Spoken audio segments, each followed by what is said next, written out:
Devant Dieu et devant la nation sénégalaise, je jure de remplir fidèlement la charge de président de la République du Sénégal, d'observer comme de faire observer scrupuleusement les dispositions de la Constitution et des lois, de consacrer toutes mes forces à défendre les institutions constitutionnelles, l'intégrité du territoire, l'indépendance nationale et de ne ménager enfin aucun effort pour la réalisation de l'unité africaine.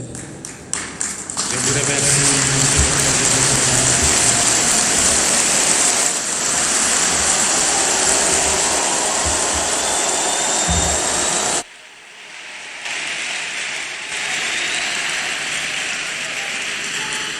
Monsieur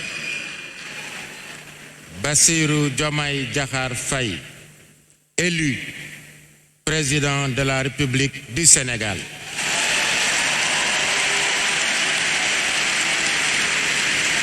Le Conseil constitutionnel vous donne acte de votre serment et vous installe dans vos fonctions. Le Conseil constitutionnel dit que du tout, il sera dressé procès-verbal conformément à la loi. Monsieur le Président de la République, plus rien n'étant à l'ordre du jour, l'audience est levée et nous sollicitons qu'il vous plaise permettre au Conseil de s'approcher de vous. L'audience est levée.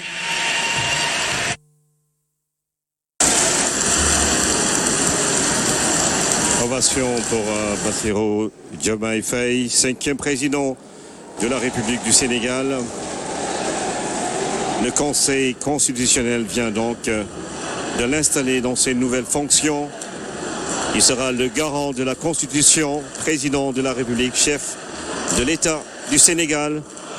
Et il devra justement, comme l'a rappelé le président du Conseil constitutionnel, M. Mamadou Badio Camara, de répondre aux aspirations du peuple avec tous ces espoirs que nourrissent les jeunes du Sénégal, jeunes hommes et femmes du Sénégal qui donc ont participé à son élection. Et vous le voyez sur ces images, les membres du Conseil constitutionnel qui viennent le saluer Bassirou Diomaye Diakhar Faye, 5e président de la République. Dans son discours, le président du Conseil constitutionnel lui a donné 3 conseils: éviter l'ivresse de la puissance, les démons de la division et se rappeler toujours, constamment, de la main de Dieu qui aujourd'hui lui a permis de présider aux destinées de ce si grand pays qu'est le Sénégal. Konnak Ramaboy, président de la République, Bassirou Diomaye Faye, son excellence, est définitivement installé dans ses nouvelles fonctions. samp nañu ko ci liggéeyam bu bees muy njiitu réew Sénégal di juróomeelu bi yoon bi ñu koy amal mu nekk nag moo gën a ndaw ci njiitu réew yi fi jot a am yépp ci taarixu politiku Sénégal. Ibrahima xam naa ni day fotandoo ak waa Conseil constitutionnel. ñu jàpp rek ne Ibrahima kilifa diine yi tamit ak kilifa aada yi tam teew nañu fi te teewal nañu fi ku baax ku tedd ku sell ko ci Touba Serigne Fallilou Mbacké Sonhibou moo ko fi teewal. kon nag ñu jàpp ne teewal sëñ Mountakha mooy ku baax ku tedd sell ki ci Touba sëñ Mountakha Bassirou Mbacké. kon ñu jàpp rek ne tamit kilifa diine yi ñoom it kenn ku si nekk am nga ku la teewal tey ci bis bu am solo bi ci ñoom ñoo yor ñaan yi macha allah dañ leen di ñaanal ñu yàgg fi loolu te ànd ak wér di ziarale tamit Serigne Abdou Samad mu sañ Sonhibou bu ñu ngi koy ziar ak Serigne Cheikh Sey mu sañ Sonhibou bu nga xam ne mooy xalif bi. kon nag mu ngoog président Bassirou Diomaye Diakhar Faye mooy juróomeelu président de la République du Sénégal. Le président Badio Camara ak waa Conseil constitutionnel ñu mu àndal samp nañu ko ci liggéeyam bu bees. léegi nag Ibrahima séance bi levé nañu ko mais léegi jeexagul dafay daal di dem ca palais ba fekk fa ki nga xam ne moom la fi wuutu di président Macky Sall ñu àggale li nga xam ne jëm ci wàllu xew-xew tey jii. Mongok, président Cour constitutionnel moom si boppam conseil constitutionnel moom si boppam delloo na njukkal président Macky Sall engagement bi mu jël taxawaay bi mu am ba élection yi si diir bu gàtt ñu mën ko def lépp jaar yoon amul contestation ki nga xamante ne ni Mouhamadou Makhtar Cissé ministre de l'Intérieur conduire scrutin bi ba finalement Bassirou Diomaye Faye nekk président de la République ñu delloo ko njukkal moom ak président Macky Sall président conseil constitutionnel moo ko doon fàttali léegi ni seen taxawaay ak conseil ak dalal bi mu dalal Bassirou Diomaye Faye cëppale avant même ñuy joxe résultat définitif yi yu conseil constitutionnel parce que ñoom rek ñoo yore kàddu gu mujj gi ci mbirum élection laata loolu président Macky Sall dalal na ko palais ñu waxtaan ñu saafanto du ñàkk sax weccoo ay xalaat ci Sénégal nu mu war a doxee te président Badio Camara wax na ko nee na ko expérience bi président Macky Sall am ci mbirum gérer état lépp lu jëm ci mbirum nguur war nañ ko mën a continuer jëfandikoo waaye tey kii di Bassirou Diomaye Diakhar Faye di ndawum Sénégal moom mooy jël li nga xamante ne moo di raaya réew mi te sànq rek ñu ngi doon fàttali encore une fois de notre programme qui se déroulera comme suit. Tout d'abord, Son Excellence, Monsieur le Président de la République, sera respectueusement invité à se retirer à la salle d'attente pour se faire porter l'écharpe de Grand Croix de l'Ordre national du Lion et la plaque. À l'issue, il rejoindra le Présidium pour se faire remettre le collier du Grand Maître de l'Ordre national du Lion.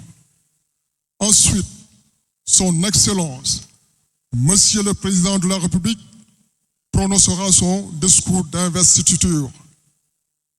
À la fin de son adresse, Monsieur le Président de la République recevra dans l'ordre les félicitations du Président du Conseil constitutionnel et les membres de Mesdames les Premières Dames, de leurs Excellences, Messieurs les chefs de l'État, Messieurs les chefs d'État et de gouvernement, des chefs de délégation et enfin des présidents de l'Assemblée nationale, du Haut Conseil des collectivités territoriales et du Conseil économique, social et environnemental.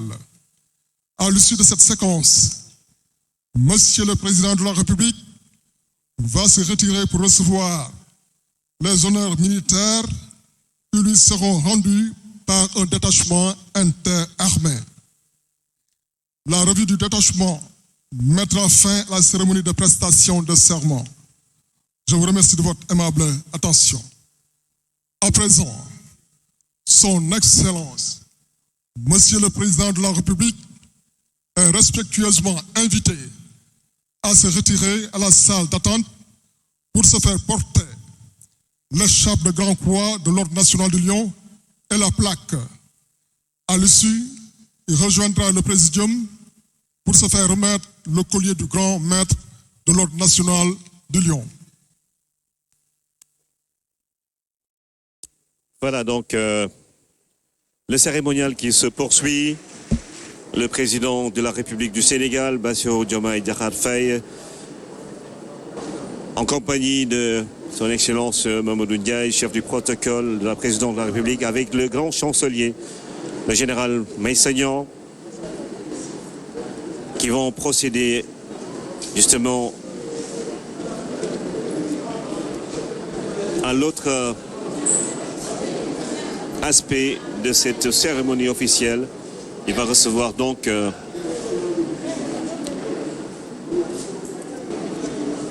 les sceaux de la République à travers ce collier que Ibrahim Anouk nous a présenté dans le journal du grand maître de l'Ordre national du Lion. Parce que c'est ça la tradition républicaine. Et dans un instant, ce sera donc fait Ramaboy.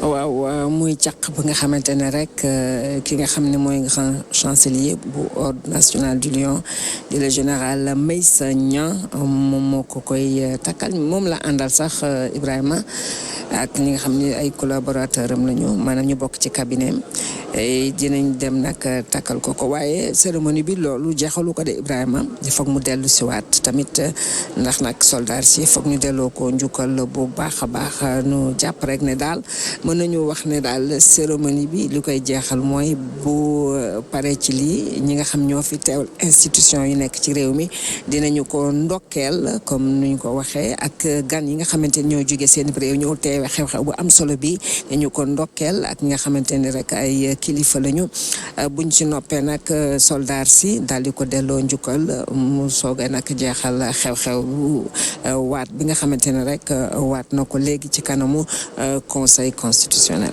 waaw xam nga lu am solo Rama Boy mooy République Sénégal benn la. réew mi benn la. moo tax ji nga sécurité bi ñoom ñëpp ànd jox ko cër bi mu moom moo tax ñi ngi gërëm suñu force de défense et de sécurité yi sur la posture républicaine qu'ils ont, l'armée, la gendarmerie, la police, les sapeurs-pompiers, les eaux et forêts, la douane, le service d'hygiène militaire, paramilitaire. Dans 2 jours, nous allons célébrer le 64e anniversaire de notre indépendance. Ce qui veut dire beaucoup de choses pour, sans doute, cette jeune génération d'hommes politiques qui prend le pouvoir aujourd'hui à travers Bassirou Diomaye Diakhar Faye.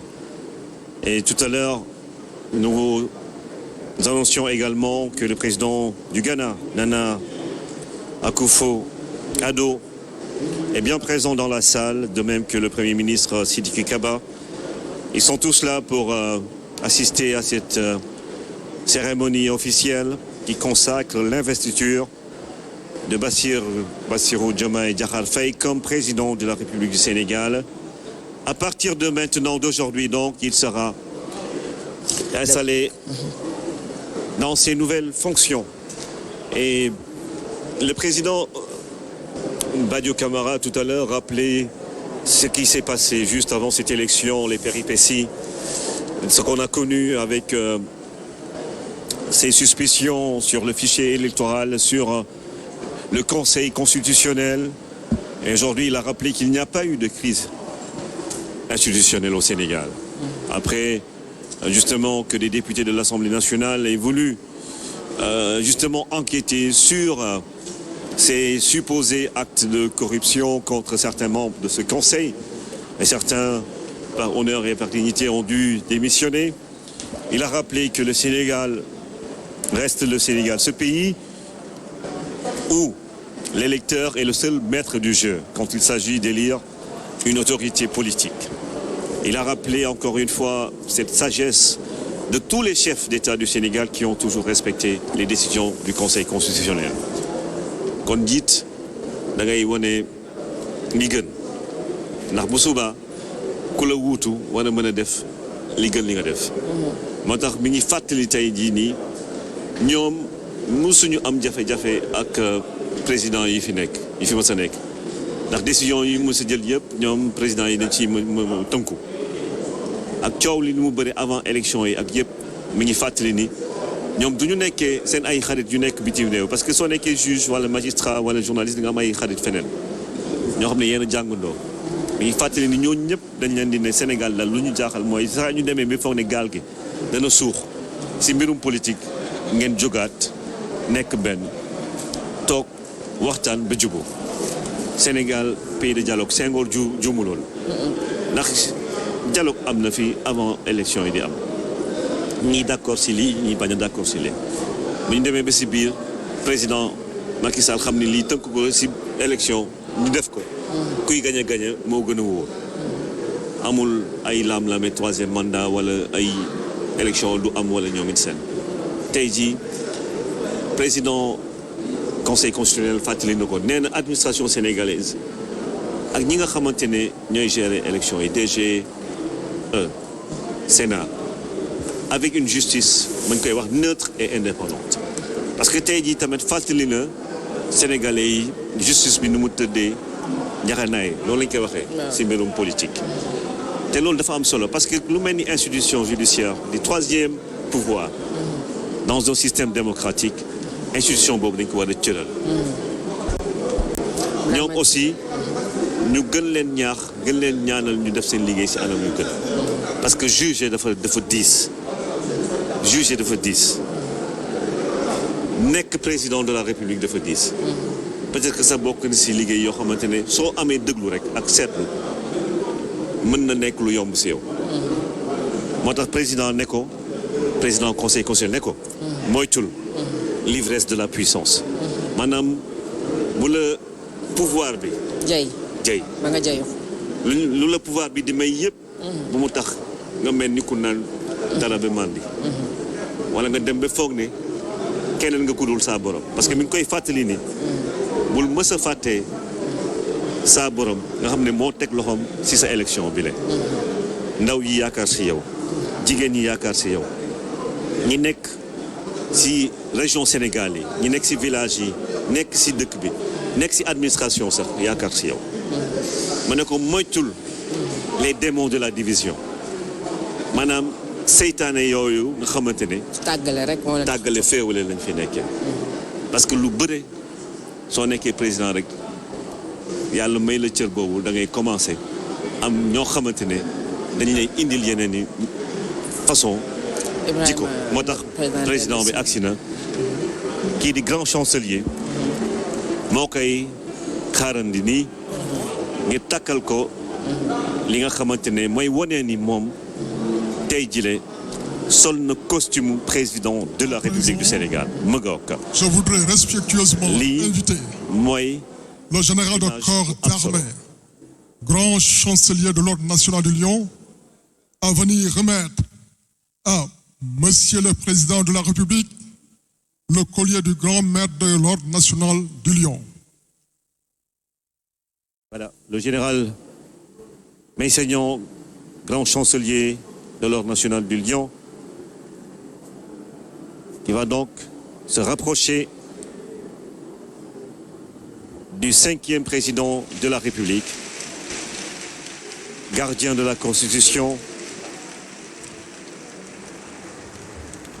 Les sceaux de la République lui sont remis. La signature du procès verbal de remise de collier se fera ultérieurement au palais de la République. Parce que lii beneen mbir la aussi. Excellence, am na si collier bi am na gaynde am na baaw ñoo ñuy emblème bu Sénégal. J'ai maintenant l'honneur de prier très respectueusement son Excellence Monsieur Bassirou Diomaye Diakhar Faye, président de la République du Sénégal, de prendre la parole pour son discours d'investiture.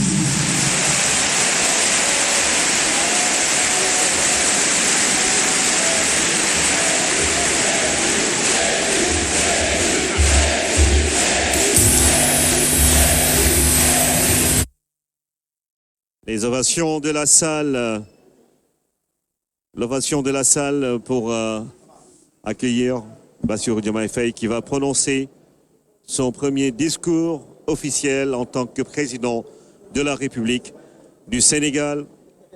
Mesdames et messieurs, vous êtes en direct sur la RTS et dans un instant, le peuple sénégalais, toute la nation, le monde entier attend d'entendre ce discours du 5e président de la République du Sénégal. Excellences, Monsieur Mohamed Ould Cheikh El Ghazouani, président de la République islamique de Mauritanie et président en exercice de l'Union africaine. Excellences, Nana Addo Akufo-Addo, président de la République du Ghana. Excellence Adama Barrow, président de la République de Gambie. Excellence Dr Julius Maada Bio, président de la République de Sierra Leone. Excellence Umaru Sissoko Embalou, président de la République de Guinée-Bissau. Excellence Général de corps d'armée Mamadi Doumbouya, président de la République de Guinée. Excellence José Maria Pereira Neves, président de la République de Cabo Verde. Excellence Bola Ahmed Tinubu, président de la République fédérale du Nigeria. Excellence Tchemoko Meïle Koné, vice-président de la République de Côte d'Ivoire. Excellence Colonel Malik Diaw, président du Conseil national de transition de la République du Mali. Excellence Monsieur Ousmane Bougouma, président de l'Assemblée législative de la transition du Burkina Faso. Excellence Monsieur Edouard Ngirente, Premier ministre de la République du Rwanda. Excellence Monsieur Aziz Akhanouch, Premier ministre du Royaume du Maroc. Excellence Monsieur Moussa Faki Mohamed, président de l'Union africaine. Monsieur Omar Ali Touré, président de la commission de la CEDEAO.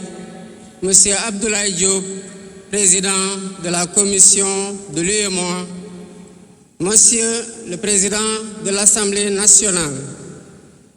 Monsieur le Premier ministre, Madame la présidente du Haut Conseil des collectivités territoriales, Monsieur le président du Conseil économique, social et environnemental, Mesdames, Messieurs les membres du Conseil constitutionnel, Mesdames, Messieurs les ministres d'État, Monsieur le Premier président de la Cour suprême, Monsieur le procureur près la Cour suprême, le procureur général près la Cour suprême, Mesdames, Messieurs les membres du corps diplomatique, Mesdames, Messieurs les députés, Mesdames, Messieurs les membres du Haut Conseil des collectivités territoriales, Mesdames, Messieurs les membres du Conseil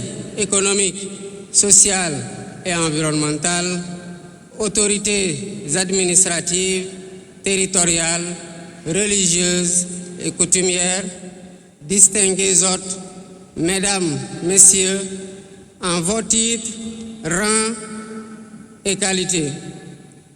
Je voudrais, à l'entame de mon propos, vous saluer et vous remercier, Excellences, Messieurs les chefs d'État, pour l'amitié et l'honneur que vous nous faites en rehaussant de votre présence cette cérémonie d'investiture. Au nom du peuple sénégalais et en mon nom personnel, je vous souhaite un agréable séjour au Sénégal, pays de la Teranga.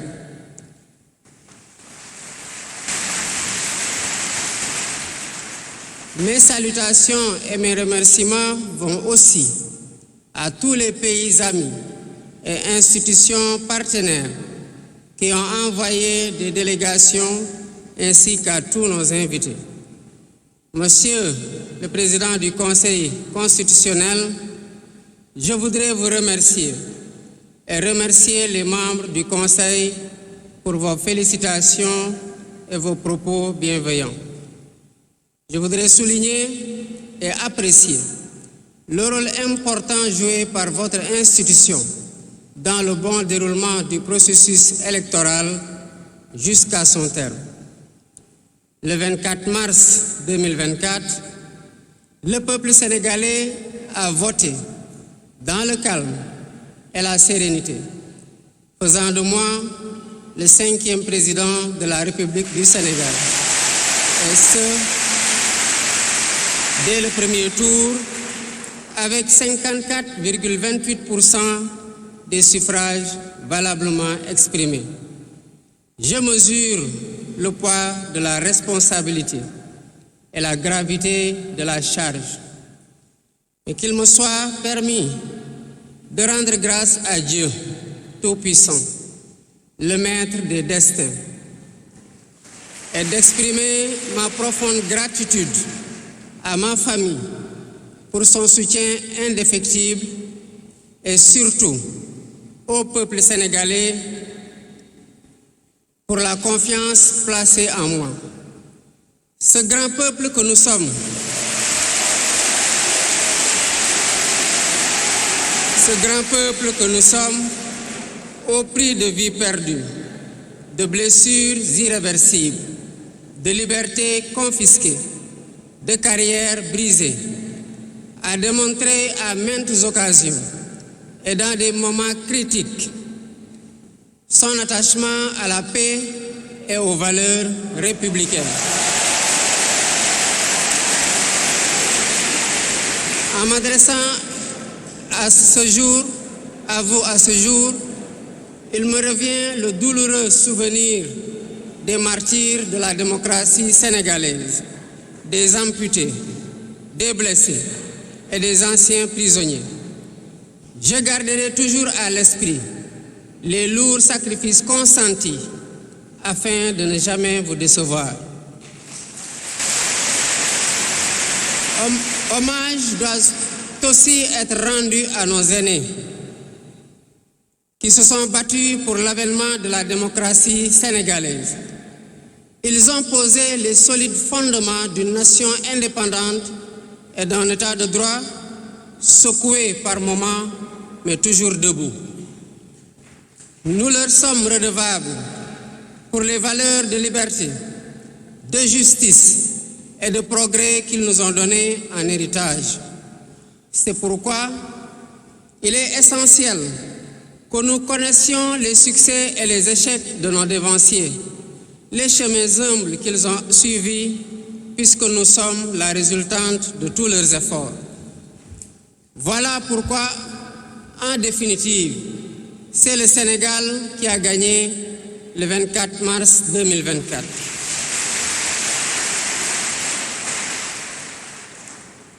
Je suis conscient que les résultats sortis des urnes expriment un profond désir de changement systémique. À travers mon élection, le peuple sénégalais s'est engagé dans la voie de la construction d'un Sénégal juste, d'un Sénégal prospère, dans une Afrique en progrès. Et dans cette œuvre de construction d'un Sénégal nouveau, je travaillerai inlassablement à la préservation de la paix et à la cohésion nationale. Je garderai à l'esprit que notre ressource la plus précieuse demeure la stabilité de notre pays. Je mobiliserai les Sénégalais d'ici et de la diaspora autour d'un projet national fédérateur et orienté vers un futur serein. Je m'engage par la promotion du culte du travail, de l'éthique dans la gestion, de la discipline et de l'amour de la patrie à mettre résolument et durablement le Sénégal dans la voie du progrès économique et social. Sur le plan africain, l'ampleur des défis sécuritaires et des nombreux défis que nous devons relever nous oblige à plus de solidarité. J'entends clairement la voix des élites décompressées qui disent haut et fort notre aspiration commune à plus de souveraineté, au développement et au bien-être. Aux côtés de mes pairs africains, je réaffirme l'engagement du Sénégal à renforcer les efforts déployés pour la paix, la sécurité, la stabilité et l'intégration africaine. Aux pays amis et aux partenaires, je réitère l'engagement et l'ouverture du Sénégal à des échanges respectueux de notre souveraineté, conformes aux aspirations de notre peuple, dans un partenariat mutuellement gagnant.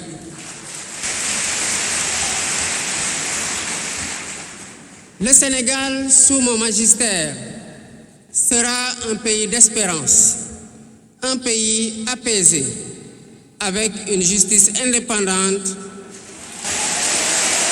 et une démocratie renforcée. Avec une justice indépendante et une démocratie renforcée. telle est ma promesse sur la foi du serment que je viens de prêter devant Dieu et devant la nation en votre présence. Messieurs les chefs d'État, vice-présidents, chefs d'État et de gouvernement, Mesdames les Premières Dames, Mesdames, Messieurs, les chefs de délégation, Mesdames, Messieurs, je vous remercie de votre aimable attention.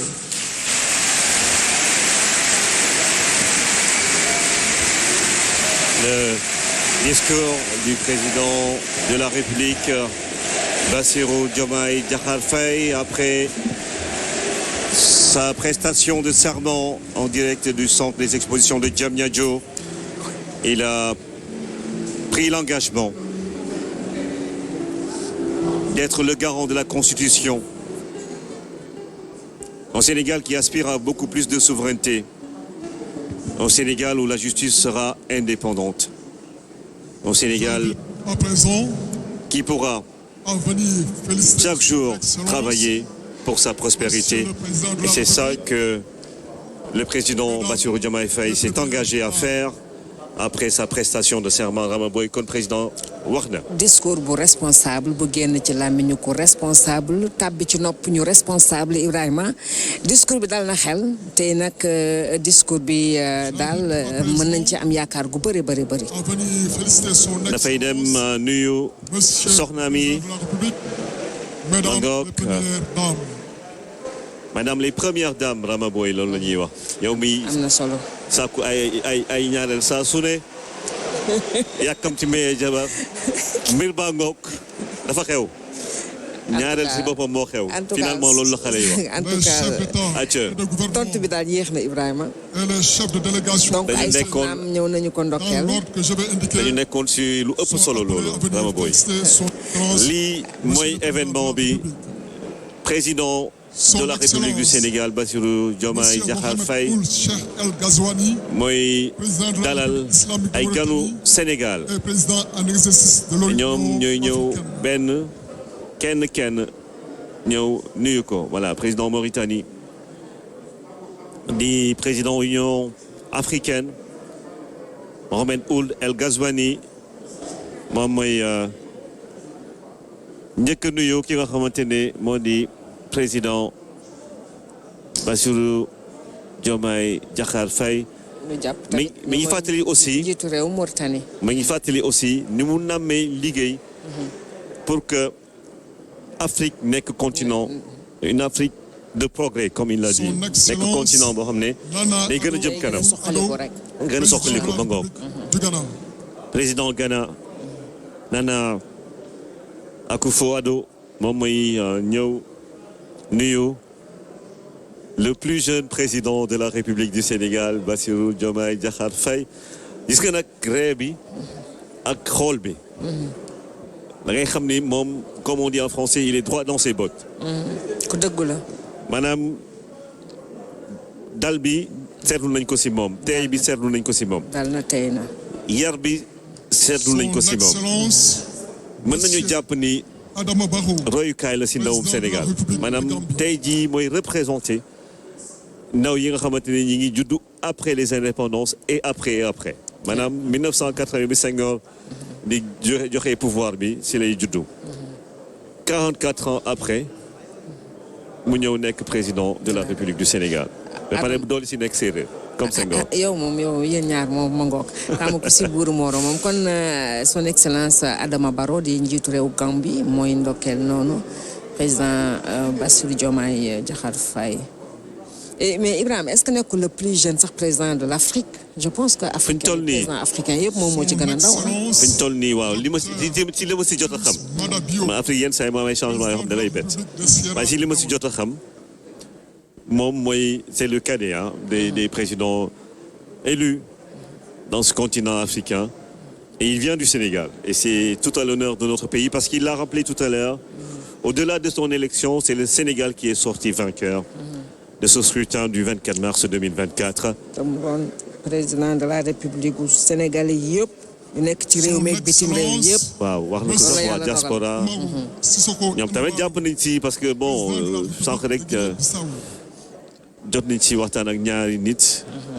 Bon comme on dit Sénégal foo mënti nekk war ko mën a liggéeyal muy ku nekk Madaxun wala si diaspora bi fële te Tokyo ñu lay nuyu Sénégalais yi nekk foofu. États-Unis Canada, waa Italie waa France ñoom ñëpp macha allah. voilà Europe Amérique xam nga Sénégal ak drapeau président Guinée-Bissau président Guinée Mamadou Doumbouya mooy invité surprise bi Ibrahima. waaw. vraiment lii moom neex nañu lool. moom comme ni ñu koy waxee xale yi comme ni ñu koy waxee am na buzz il a la cote. am na buzz oui parce que xam nga nag. saa yu ko tuddee rek gars yi tàccu. c'est ça ak ni ñu mel ak waa Guinée loolu moo tax bu ñu tuddee seen njiitu réew wax dëgg yàlla xol yëpp ay feex. moo tax waaw am na kàddu yu ñuy dégg fan yi sax si yenn mbir yi concernant étranger yi fii Sénégal waaye wax dëgg yàlla Sénégal ak Guinée benn dëkk la. ñun moom Guinée moom ñu la kenn mënuñu boole benn lañu wax dëgg yàlla. acca président Cap-Vert. Le président Neves qui vient également saluer le président de la République du Sénégal. En direct sur la RT, ces images. Son Excellence, image rafet la ñuy gis nii. Bola Ahmed Tinubu, président de la République fédérale du Nigeria. Ces images de l'investiture du président Bassirou Diomaye Diakhar Faye. Le président du Nigeria, le président Tinubu. bu solo nii sa xel dafay dem ci Olusegun Obasanjo xam nga nii la daan solo. waaw Nigeria ñoom xam nga lui il est devenu observateur je pense. oui ci affaire élection yi. président des observateurs africains. Son Excellence Monsieur Tchemoko Meye Kone, vice-président bu Côte d'Ivoire mooy ñëw. maa ngi ko doon wax moo doon ancien gouverneur BCEAO yàgg Dakar fii nekk ci siège bi. mais président Alassane Ouattara tànn ko def ko vice-président yebal ko fii mu ñëw représenté ko ci investiture président de la République du Sénégal. Côte d'Ivoire, Sénégal, voilà la même famille qui se retrouve et c'est pour cela on les a laissés gagner la Coupe d'Afrique tranquillement. Président du Conseil national de voilà. Le président de l'Assemblée nationale, voilà, du Mali, Diao, qui vient saluer également le président Bassirou Diomaye Diakhar Faye. Quand il parle de souveraineté, c'est dans l'ordre normal des choses dans cette Afrique. Parce que de plus en plus, on sent que les peuples africains ont besoin de montrer qu'ils peuvent se prendre en charge avec des leaders à la hauteur de leur mission et des attentes. Président de l'Assemblée législative de Mali, Guinée, parce que dafa mel ni dafa am message bu ñuy lancé Burkina Faso pour wane ni Afrique mën na demal boppam. teewul nag dinañu liggéey ak puissance étrangère yeneen dëkk yi mënul ñàkk. loolu moo normal. te Bassirou Diomaye président de la République fàttali na ko sànq ci discours am ni mënul ñàkk faaw nga liggéey ak yeneen i réew. ci Afrique ak ci biti yeneen continent yi. Premier ministre de la République du Rwanda. Premier Ibrahima ministre am na ñoo xam ne buñ leen ci formé Sénégalais yi dinañu mën a demal seen bopp l'essentiel rek mooy nañ leen nag tàggat. Bien sûr parce que xam-xam du italien. du américain du sénégalais. xam-xam du japonais. xam-xam nit moo ko moom. nit lañ ko jagleel la ko saa borom jagleel. kon lépp lu nit mën a def rek. borom mën na ko def. su ko tegee ci condition yi tax mu mën a sàkku xam-xam. Premier ministre du royaume. ba pare jëfandikoo xam-xam bi. ut ci njëriñ. ba pare di dundal xam-xam. comme kilifa yi ñu mag yi ni ñu koy waxee kilifa diine yi. ndax xam-xam dafay am njëriñ. te loolu donc dans son discours tout à l'heure mu président conseil constitutionnel fàttali na ko jeunes yi espoir bi ñu am ci moom aussi nee na dina def kéemtalaay kàttanam pour mën a. moom ka jox na ko conseil yu am solo ka jox na ko conseil yu am solo. parce que li ñuy wax ci xam-xam man ay tubaab bi nit moo amatul. yooyu wax bu xewi la. tubaab bi nit la mooy créer avion.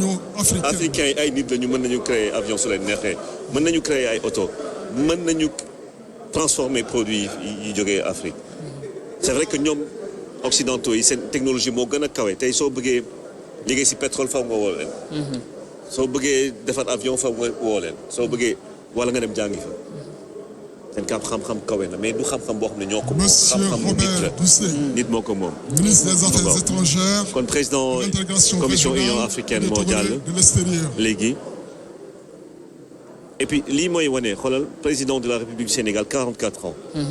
jàng il a connu des échecs parce que commissaire de police la bëggoon nekk. Monsieur Omar Aliou Touré jàng def yeneen concours dem ENA ba nekk inspecteur des impôts et domaines. kon xam nga yooyu yëpp day wane ni dara jombul doomu aadama. wala surtout sénégalais. sénégalais Ibrahima lu mu bëgg doon mën koo nekk.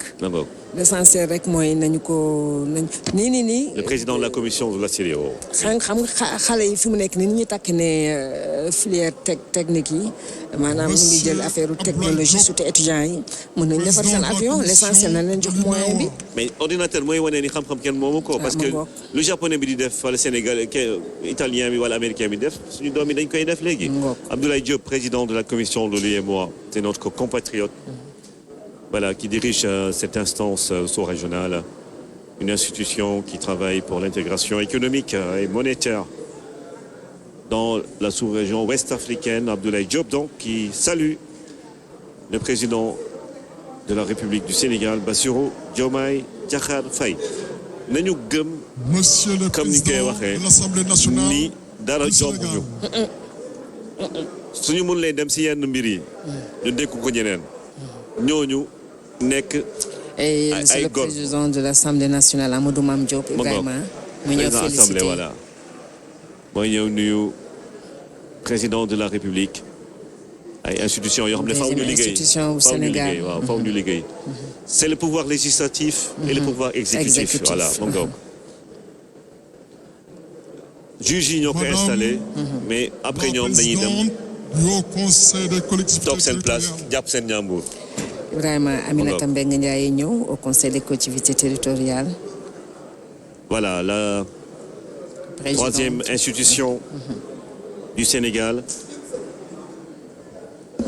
ñoom ñëpp teew nañ fii parce que dañu respecter protocole républicain gis nga président Bassirou Diomaye Faye lu mu def dafa jóg dem fekki ko. ah oui comme que président Aminata Mbengue Ndiaye waaw macha allah comme que dafa am tuuti jafe-jafe. si tànk yi. moo tax mu dem fekki ko. te loolu yar moo koy maye. non dafa yaru. am na solo loolu. xam cëru mag. te loolu il faut ndaw ñi gën ko xam aussi. moom kay fu mu nekk nii li président bi di wone. exemple si jikko. yu rafet dañ ko war a roy institution yi noonu. Abdoulaye Daouda Diallo. conseil économique. président du conseil économique social et environnemental. Ils se connaissent parce que ñoom ñaar ñëpp ay inspecteurs des impôts xamante nañu baax liggéey nañ fa. daje nañ fa ñoom voilà Sénégal nag bëri na ay inspecteurs des impôts. dëgg la de ay domaines yuy def politique de plus en plus. voilà moo ni bi débat voilà gis nga ñoo ngi ni mooy musique principale des forces armées war nañu ko delloo njukkal laata nag muy dem fële ca palais de la République fekk fa président de la République Macky Sall. voilà mooy li ñu doon wax rek et on voit justement les autorités de la République qui viennent justement participer à cette cérémonie officielle. Vous avez la musique principale des forces armées, vous avez le détachement également. Un détachement, je pense, du bataillon des Paras. Ils sont là prêts à rendre les honneurs au président de la République du Sénégal, Bassirou Diomaye Diakhar Faye. Et avec tous les invités qui sont venus aujourd'hui, nous avons 7 chefs d'État et des chefs de gouvernement, une quinzaine. Concrétiser cela. Bien sûr, vous êtes en direct sur la RT. Tout à l'heure, Pierre Goudiaby Atepa lançait un message pour dire aux Sénégalais d'être patients, c'est-à-dire qu'il va falloir donner du temps à l'actuel président de la République, 1 an, 2 ans, parce que c'est un mandat de 5 ans, pour réaliser justement ses ambitions du peuple sénégalais. Forcément, vous savez, dans la vie, il n'y a rien de durable sans patience. Même si on fait une métaphore on ne se marie pas le même jour et on n'enfante pas. Il faut au moins minimum 9 mois plus tôt. C'est pour vous dire qu'il y aura un processus de maturation. Mais en dehors de cela, n'oubliez pas aussi que la population sénégalaise aujourd'hui est dans une situation très difficile. Et je pense que ce qu'ils attendent des jours à venir et des semaines à venir du président Diomaye, c'est de poser des actes concrets qui vont impacter directement le quotidien des Sénégalais. Et je pense que de par sa formation de juriste, mais surtout d'inspecteur des impôts, il sait aujourd'hui quels sont les leviers sur lesquels il faut jouer pour en tout cas impacter ne serait-ce que les conditions de vie, surtout la cherté de la vie qui est aujourd'hui la préoccupation marquante et première des Sénégalais. Et je pense effectivement à la fois il y a la durabilité parce qu'il y a des questions comme l'emploi, comme l'éducation, comme la santé. Ça va nécessiter forcément des années et des années de labeur.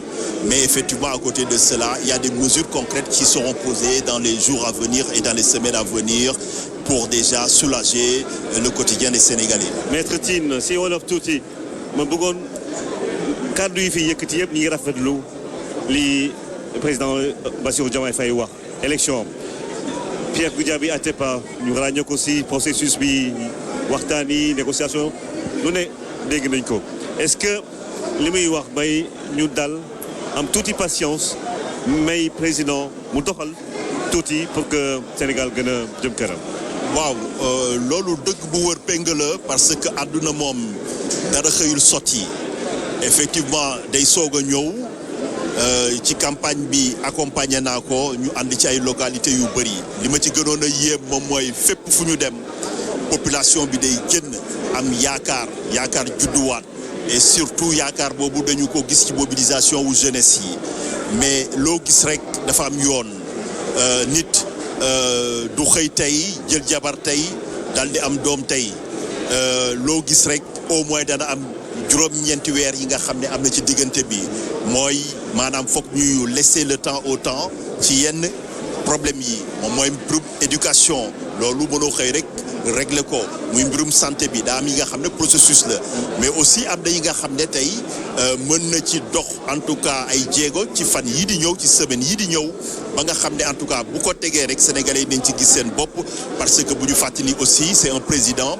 qui a été élu dans un contexte particulier et de renaissance de l'espoir et que yàlla na bu yaakaar tas et que tey lu ñuy xaar ci moom mooy mu teg ay jéego yi nga xam ne en tout cas dana impacter dëkkuwaayu sénégalais yi dana impacter conditions yi nga xam ne moom la sénégalais yi di dund ba ñu mën ci gis seen bopp ba aussi en tout cas ñu mën a xëmmaliku tuuti parce que sénégalais yi sonn nañ et que loolu la ñuy xaar bon ci tënk en tout cas am na ci ay pàcc yi nga xam ne foog ñu am patience foog ñu muñal ko mais am na pàcc yi nga xam ne en tout cas te moom xam na ko dana ko song ci semaine yi di ñëw bu tegee gouvernement bi nga xam ne moom lay préparé. jërëjëf dañuy jël soxna si au moins ñu am benn jigéen après ñu doog a ñëw si ñu góor ñi acca kii moom jarul ma leen koy présenté dama koy bàyyi rek dama koy bàyyi mu def lu mu mën acca. de détermination parce que nee naa ne Queen tey ren duggul ci affaire yi avec sa casquette d'artiste mais en tant que leader j'ai été allié et membre signataire de la charte membre de la waaw ma ne xam nañu les maux de la société xam nañ les attentes de la jeunesse sénégalaise donc suñu nouveau président bi di Bassirou Diomaye Diakhar Faye xam na lépp la gars yi bëgg lu xale yi bëgg lu ndaw yi bëgg te incha allah dina ko def waaw. kon nag seen xel dal na. waaw suñu xel dal na te xam nga boo liggéey. seetlu guy ndax suñu président xale la te mën na. waaw xale la te mën na. acca bokk lan la woy bi wax. Bon. Merci beaucoup. Mbaye et Serigne Gueye Diop qui se rapproche. Allez messieurs, rapidement. Maodo Malick, vous avez démissionné de vos postes électifs. Ouais. Vous êtes un fervent partisan du dialogue. Aujourd'hui, quel est le message qui retentit le plus au Sénégal selon vous? Écoutez, d'abord, il faut féliciter le président élu, son Excellence Bassirou Diomaye, par rapport à ce qui vient de se passer. Et saluer aussi toutes les initiatives qui ont été prises par le gouvernement sortant pour un processus électoral apaisé, comme l'a dit le président du Conseil constitutionnel. Mais moi, en tant qu'acteur de la médiation, ce qui nous satisfait le plus, c'est au moins que les acteurs de la vie politique sénégalaise puissent comprendre que la démocratie, que le dialogue et la concertation sont consubstantiels à la démocratie. On le dit, on le répète, dialoguer, ce n'est pas se compromettre. Dialoguer, ce n'est pas s'entancher. Dialoguer, ce n'est pas dealer sur le dos du peuple. Dialoguer, c'est gérer les antagonismes de manière apaisée, intelligente et civilisée, mais dans la vérité. Et aujourd'hui, nous estimons que le Sénégal ouvre une ère qui va s'accentuer autour de la réconciliation nationale, au cours de l'intérêt général, mais autour également de faire en sorte que chacun puisse se retrouver dans ce que nous avons de plus beau, parce que nous existons, parce que le Sénégal existe. Alors si on le fait rapidement, Maodo Malick Ly, est-ce que Missal Sindaouni, déjà, parce que c'est le plus jeune président que le Sénégal ait connu? Non, moi je dis c'est le plus jeune président élu d'Afrique. Je ne parle pas de ce qui... waxuma ñi nga xamante ni dañuy egsi ci pouvoir par yeneen raccourci, mais dem ci élection ñu votel la nga gagné mooy président bi gën a néew at ci Afrique. Loolu signal la beneen élément bi mooy mu jógee ci fi ñuy waxee kaw ga ñu wane ni leen néegu baadoolu day nuroo ba ci gayet ga lii dañu bëgg a wax ni yàlla mooy joxe mooy xañee, et je pense que wane na ko, mais dañ koy féliciter di ko ñaanal. Man discours bi laay déglu, mais discours tey bi discours bu dal xel la, discours bu wan ni que urgence yi war nañ ko régler. Dañuy rafetlu aussi gouvernement sortant ni ñu def ba ak le président de la République ba mu am processus électoral apaisé comme ni ko président conseil constitutionnel waxee. Ñun nag dañuy jox ci dialogue li ñu ci gën a ñor mooy ñu xam ni nit ñi dañu war a am fit bu ñu waree toog waxtaan ñu toog waxtaan, parce que bari na lu fi am li nga xamante ni bu ñu toogoon waxtaan du am te dialogue nag dafa bokk ci démocratie, parce que tey am na ñu fi ñëw tey ay armes xëy na moo tax ñu toog fi ñu toog, mais ñee nañu te loolu ñu am mooy dialogue bi moo ñu ko may. Donc ñuy encourager en tout cas nouvelles autorités yi di wax ni yàlla def jàmm ci Sénégal mu nekk jàmm bu yaatu bu ñëpp xaj. Maodo Malick Mbaye jërëjëf. Merci beaucoup. Rama Boy dañuy dalal discours bi am na solo. dañuy dalal beneen gan. wax yi am na solo. membre de la coalition. Ahmed Diallo. Oui. Voilà, membre de la coalition. Diomaye président. Diallo Diéry. tey Sénégal lan la ñu war a jàpp si li ñu dégg fii li ñu fi gis. tey waa Sénégal dañu war a sant yàlla sunu borom ndaxte gis nañu ne jàmm ak salaam moo am Sénégal. discours président conseil constitutionnel dafa nekk discours bu am solo, discours bu nga xamante ne dafa retracer li nga xamante ne moo fi am yëpp, delloo njukkal ñu mu war a delloo njukkal ñëpp, waaye delloo njukkal askanu Sénégal bi nga xamante ne dañu am gëm-gëm ci wàllum vote. askanu Sénégal gëm nañu ne seen vote mën na changer Sénégal. askanu Sénégal gëm nañu ne ku leen bàyyi ñu voté dëkk bi jàmm ak salaam rek moo fi am. donc loolu lañ ciy jàngat di ñaan yàlla sunu borom lu xew Sénégal law Afrique, ndaxte ñu fi teew ñëpp di chef d'État suñu gisee peuple sénégalais saay suñu waxee waxu démocratie ñu am contentement ñu yaatal ko. dañuy xam ne peuple kat am na solo ci askan, ndaxte peuple lépp lu mu bëgg mooy mujj am. loolu la conseil constitutionnel fësal tey, loolu la président Bassirou Diomaye Diakhar Faye fësal ci waxam ba dellowaat lépp askanu Sénégal. donc ñu ñaan yàlla borom bi subhanahu wa taala mu fexe ba ndam lii président Bassirou Diomaye Faye am mu nekk ndamu askan bi ci wàllu développement, ci wàllu économie ak ci lépp li nga xamante ne askan bi mu ngi koy xaar. waaw yow ndaw nga, est-ce que ndaw ñi war nañu leen mën a xamal ni mbir yi du jékki rek sotti, est-ce que am na diir bu ñu war a mën a sottil yenn mbir yi. waaw loolu mooy lu essentiel. xam nga dañu am benn dialogue entre le président de la République et les jeunes mu am langage de vérité, parce que je pense que jeunes yi war nañu comprendre ne lépp processus la, dara du xëy sotti. président de la République dina jël fonction tey, waaye pas yu muy njëkk a sumb du nekk pas yu yomb. ñëpp ñoo ko ci war a jàppale, ñëpp ñoo war a xam ni pour ñu am suñu développement day jël temps. donc bu kenn xëy suba ne dëkk bi melul ni Paris kon affaire yi doy na waar wala yaakaaruñu woon lii nañu xam ni changement en général ñu koy liggéey sax duñ ko fekkee donc nous les jeunes c'est un état d'esprit de sacrifice qui doit nous animer. Nous devons nous rendre compte que dans les années à venir, nous devons donner tout ce que nous avons en énergie, en compétences, en connaissances pour que le Sénégal puisse devenir un grand pays. Mais cela peut-être, ce n'est pas nous qui sommes en construction qui allons en bénéficier.